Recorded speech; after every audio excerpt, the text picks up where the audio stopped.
Fala galera, aqui é o professor Igor, sejam todos muito bem-vindos a mais uma videoaula de algoritmos genéticos.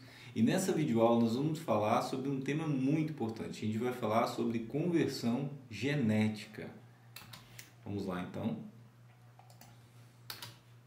Bem, o que seria conversão genética, né? Vamos imaginar que nós tenhamos um algoritmo genético num momento inicial, digamos, quando a gente cria a nossa primeira população e essa população é toda criada de forma aleatória. Então a gente teria essa situação nesse ponto A aqui. Por quê? A nossa população está totalmente espalhada. Então a gente cria de forma aleatória, a gente espalha as soluções dentro do conjunto de solução. O que vai acontecer é que, imagine o seguinte, vamos imaginar em 3 dimensões o nosso conjunto de solução, onde nós temos aqui um eixo x e y, e para cima, né, a gente teria, por exemplo, o fitness, que seria a avaliação. Então, cada ponto desse poderia representar um ponto dessa solução 3D aqui, né? Então, eu vou ter pontos espalhados próximos aos ótimos locais e interessante seria, lógico, o ótimo global, né? Então, a intenção nossa a partir disso é fazer com que o algoritmo ele comece a evoluir e convergir as soluções, né, para as soluções mais próximas dos ótimos locais e globais também, que é o mais interessante. Então, à medida que ocorre a convergência do algoritmo genético, a gente vai ter uma situação intermediária dessa em B, aonde as soluções começam a ficar mais próximo dos picos locais e globais, como a gente pode ver aqui nesse agrupamento aqui azul, né? E a gente também pode ver nesses agrupamentos aqui, né? A gente também tem pequenos agrupamentos aqui, mas a tendência é que ocorra esse agrupamento dessas soluções próximas às melhores soluções, onde a gente vai ter, como a gente vê aqui os casos, né? A gente tem pontos onde a avaliação da função objetiva é melhor. Então, próximo a esses pontos, a gente vai ter os agrupamentos, que é o que está acontecendo aqui. E quando a gente ocorre uma conversão genética, a gente vai ter os elementos assim, muito próximos às melhores soluções. Então, assim, o que isso influencia dentro do nosso algoritmo genético, né? O interessante é que o algoritmo genético ele tem uma conversão lenta. Se por um acaso a gente fizer um sorteio, por exemplo, aleatório de soluções e a gente tiver um conjunto de soluções muito próximo a uma determinada ótimo local, pode ser que as soluções convertam muito rápido para aquele ótimo local. E se houver essa conversão muito prematura no início da execução do algoritmo, a gente nunca vai conseguir chegar numa solução global, que seria a melhor solução global, né? Então, nessas situações, a gente vai ter que fazer algumas estratégias. Uma delas, por exemplo, é a gente, por exemplo, pegar o esquema dominante e fazer alterações no esquema dominante para que essas soluções possam voltar a se espalhar como nessa primeira opção A aqui, ok? Então, a gente viu e está vendo técnicas para poder trabalhar. Então, vamos entender como fazer a conversão e como calcular ela agora nessa aula, né? Então, é interessante, é muito importante frisar que é importante que a conversão genética aconteça de forma gradual durante o algoritmo, e se essa conversão acontecer prematuramente, a gente tem que utilizar determinadas técnicas para poder espalhar novamente a solução, seja ela fazendo alteração no esquema ou criando novos indivíduos aleatórios na população. Vamos lá. A convergência genética, como a gente pôde ver, o cálculo deve ser feito no genotipo do indivíduo e não com base na função de avaliação. Então, o que a gente tem que avaliar é a diferença entre os indivíduos, porque pode acontecer da gente ter 2 indivíduos totalmente diferentes, né, em relação aos genes, né, o cromossomo deles ser totalmente diferente, e esses indivíduos ter a mesma avaliação. Isso é muito importante a gente entender. Os indivíduos muito diferentes podem ter funções de avaliação muito parecidas, foi o que eu acabei de falar. O teste não deve ser executado a cada rodada, mas deve ser executado frequentemente para que o algoritmo não rode sem necessidade. Então, assim, se a gente tiver, por exemplo, uma convergência genética muito grande, né, como é o caso que a gente viu no exemplo anterior, na opção C, Se essa conversão genética estiver muito grande, se a gente continuar rodando o algoritmo, a gente só vai aproximar cada vez mais, a gente vai acabar criando muitos indivíduos iguais na população. Então, quando a gente detecta que ocorreu a conversão genética, nós temos que traçar uma estratégia para que a gente possa diversificar mais a população, beleza? Bem, para fazer a detecção da conversão genética, a gente usa basicamente 3 parâmetros, né? Que é K, o número de conjuntos diferentes, que indica que não temos conversão genética, né? Então, por exemplo, se a gente tiver vários agrupamentos, né? Quando a gente começa a ter vários agrupamentos, é porque a gente não tem conversão genética, que a gente viu que os grupos estão se distribuindo dentro do conjunto de solução. Então, se a gente for fazer os agrupamentos e existir um número maior do que K, vamos por 5, 6, professor, mas quantos agrupamentos são? Vai depender da classe do problema que você estiver resolvendo, do tipo do problema, para você determinar. Se no tipo do problema você verificar que está tendo uma conversão muito prematura ou que você não está conseguindo gerar, você vai ter que alterar esses parâmetros para fazer testes. Y. A distância máxima entre o indivíduo do mesmo tipo. Gente, basicamente, vamos simplificar, né? Lógico que a gente vai ter situações que pode ser um pouco diferente, mas na maioria dos casos é o número de genes que vai ser diferente entre os indivíduos.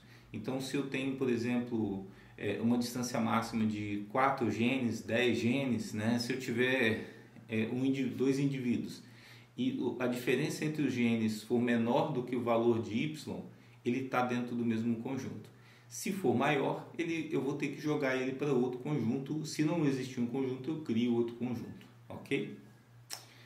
M é o número máximo de indivíduos que um grupo pode ter antes de detectar a convergência. Então, informa que temos um grupo muito grande, então temos convergência genética. Então, se a gente tiver, por exemplo, a gente tem espalhado e vai criando grupos. De repente, a gente cria um grupo e aquele grupo começa a concentrar um número muito grande de soluções. Quer dizer, eu tenho uma conversão genética para aquele grupo, para aquele local do meu grupo de soluções.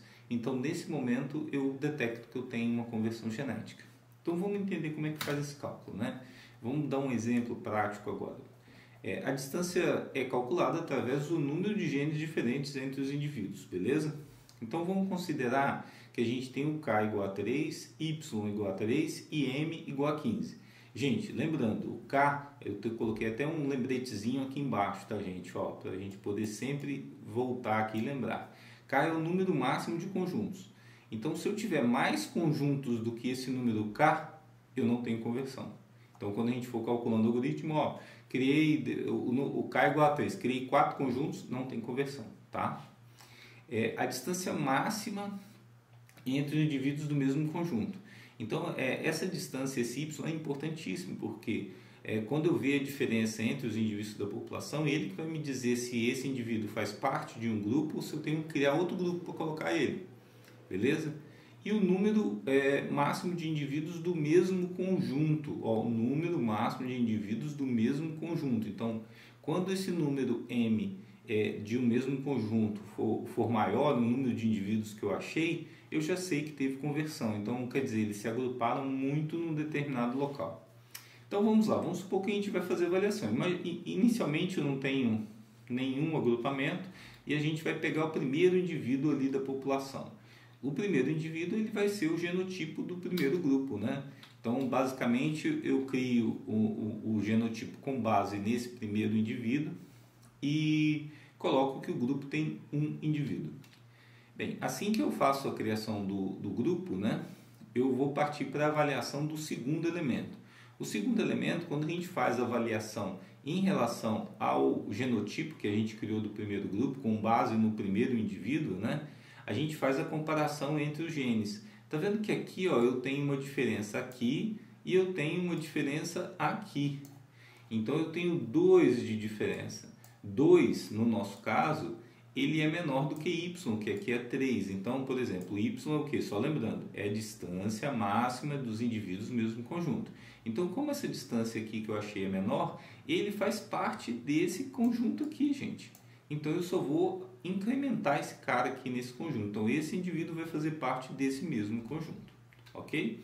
Foi o que eu fiz, né? Incrementei o conjunto. Então, a gente incrementou e parte para a avaliação do próximo indivíduo, né? Então a gente vai avaliar cada indivíduo. Aí eu vou fazer a avaliação com base no grupo que existe, né? Vou pegar mais uma avaliação e vou fazer.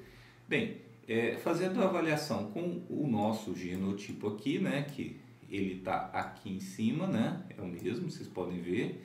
E pego esse indivíduo que eu estou avaliando nesse momento e vou fazer a comparação. Com base nessa comparação, eu detecto que eu só tenho um gene de diferença, então a diferença é somente um. Então esse cara também faz parte desse nosso grupo aqui, beleza? Ok? Então, levando em consideração esses parâmetros, né? Estou vendo que eu agrupei o cara aqui em mais um grupo, ok? Vamos lá então. Olha só que interessante. Então eu passei a ter 3 elementos no nosso grupo 1, né? E eu vou fazer a avaliação do nosso último elemento aqui, tá? Lembrando que essa população pode crescer muito mais, ter muito mais indivíduos e com certeza vai ter muito mais indivíduos aí. Beleza. Fazendo a comparação, a gente vai fazer a comparação com um genotipo aqui, né? E a gente verifica, olha, que eu tenho 1, 2, 3, 4 genes diferentes. Como essa diferença de genes é maior do que Y, né, que é a distância máxima entre indivíduos do mesmo conjunto, esse cara ele não pode fazer parte desse conjunto. Então eu tenho que criar outro conjunto para esse cara. Lembrando que, vamos lá, eu criei agora aqui, tá vendo? Tirei o indivíduo e criei um conjunto com o genotipo que faz parte desse indivíduo. Tá vendo que o genotipo é esse mesmo indivíduo, né? É idêntico, né? Aí o que vai acontecer? Quando eu for testar agora, se eu tivesse mais itens para testar, eu faria o teste para ver se esse cara faz parte desse grupo, né? Primeiro desse grupo, depois eu faço parte, ver se ele faz parte desse próximo grupo.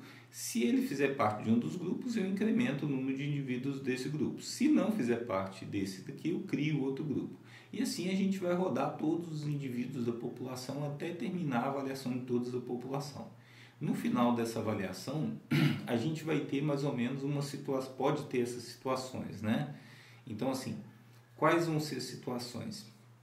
A gente tem uma situação igual a essa aqui, onde a gente tem um grupo, um M igual a 15, né? A gente está fazendo a avaliação com um M aqui igual a 15, e nesse M igual a 15, a gente pode ver que o grupo 1 tem muito mais do que 15 elementos.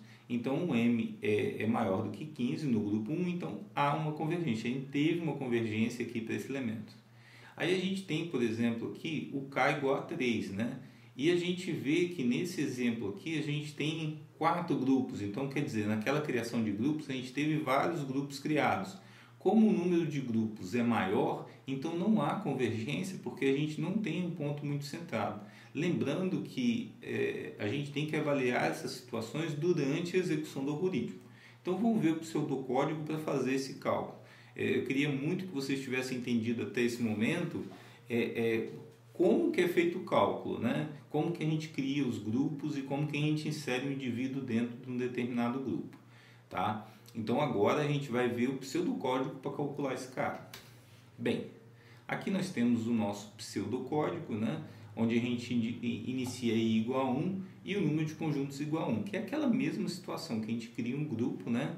E coloca o primeiro elemento dentro dele.